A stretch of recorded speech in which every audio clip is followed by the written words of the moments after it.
quluubtooda meel kastoo ay joogaan oo ah nin dadku siyaasi u yaqaanaan nin roog cadaa inuu yahay inuu daqiiqad waaxida gudaheed axaadiithii nebiga sallallahu alayhi wa alihi wasallam ee saxiixa ahaa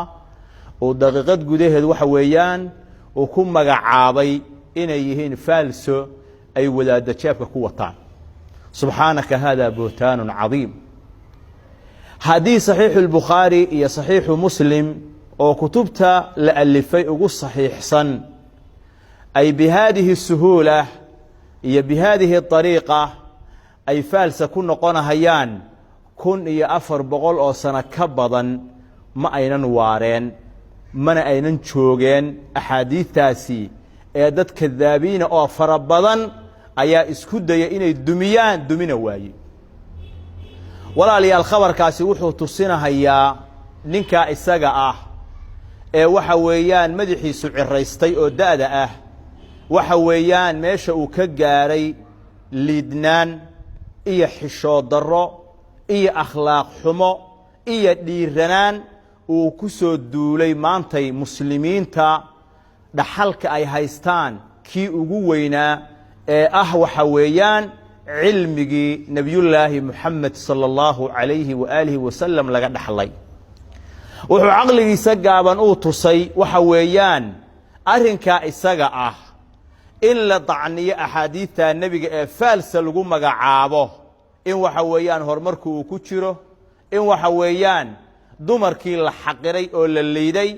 maantana waxa weeyaan horumar ay gaarsiiyeen adduunka haween kaafiraad ah oo aad iyo aad ula cajabay intay wax maamulahayeen sida ay ahaayeen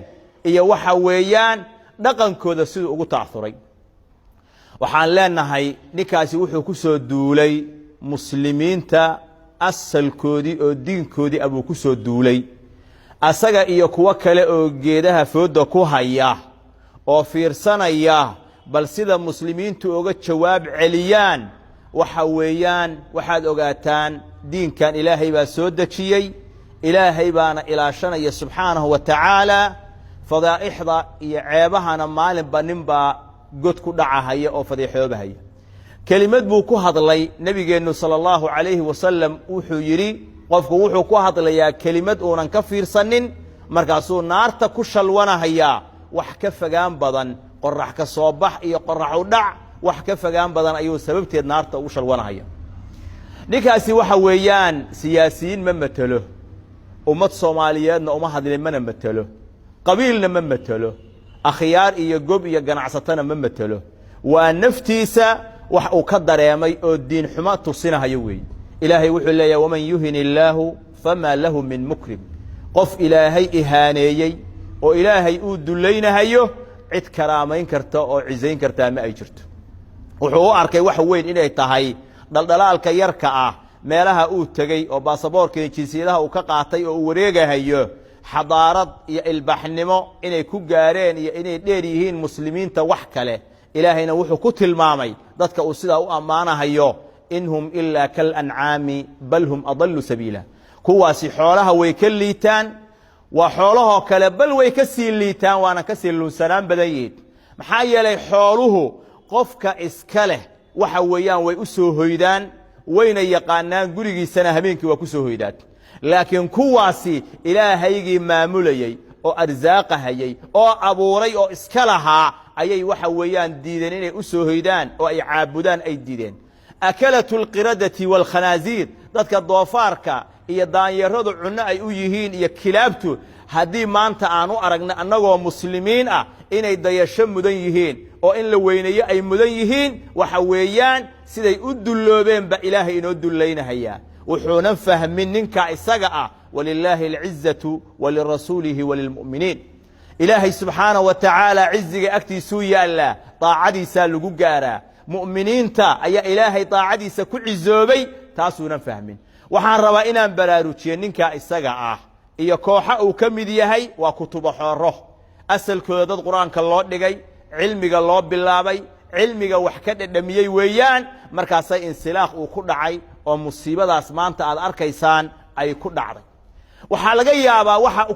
u geynahaya oo ugu badani inay tahay bal inay gaaladu isku dayaan inay berri ku soo saaraan, inay berri ku taageeraan, inaad bal xil ku heshid, inaad magac ku heshid, kuwaas u sacbinahaya oo cawaamta ah oo ag taagan ah, bal wuxuu u tusinahayaa inay xuquuq ka maqan u soo dhicinahayo. bal waxa weeyaan ilaahay subxaanahu wa tacaala idankiisa haddownan ka toobad keenin oo si degdega uunan oga laabanin, waxa weeyaan adduunyada dulli baa u yaalla, aakhirana hoog iyo baaba u yaalla. xadiidkan uu tacninayaa waa saxiixu albukhaari iyo saxiixu muslim iyo sunanka iyo masaaniiddaba waa ku yaallaa.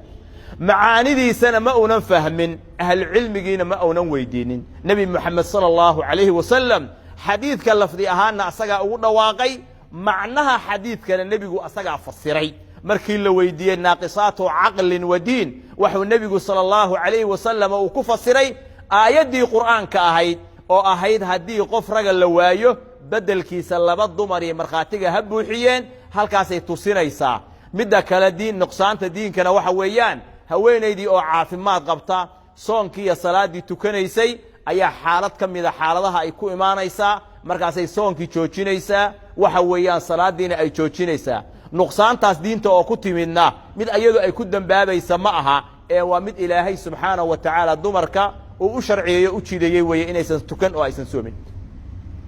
waxaan leenahay ugu dambayn walaalayaal, ninkaa isaga ah waxa weeyaan ha laga digtoonaada sharta uu xambaarsan yahay oo uu wado asaga iyo kuwa la mid ahba, iyo tacniga diinta islaamka ay tacninayaan. waa inaan cod la siinin, waa inaan la taageerin, waa in ilaahay dartii looga beri noqdaa. waxa uu ku soo duulay waa diinkeennii, sida culummo badanna ay baraarujiyeen, kuwo badanna waxa weeya insha allahu ay oga hadli doonaan. waa in ninkaa isagaa ummadda looga digaa fasaadkaas waxa weeyaan uu wado iyo ta'aurka uu ku ta'aursan yahay oo khatarta ah. dadkaas waxa weeyaan wax xadaarada iyo wax nololoo ay haystaan aan la arag. ilaahay wuxuu yidhi innahu laa yuflixu lkaafiruun, gaaladu ma liibaanaan. liibaan ay haystaanna ma jirto. waxa ay garanahayaani waa dhaldhalaal yar yar oo maalmo ah. fariiqun fi ljannati wa fariiqun fi saciir, asalkoodana saciiro ayay ku dambaynahayaan. markaasay waxay leeyihiin haddaan wax maqli lahayn oo aan caqli lahaan lahayn, saciiro asxaabteeda ma aanan ahaanin. sala allahuma calaa nabiyina muxamed wacala aalihi wa saxbihi ajmaciin.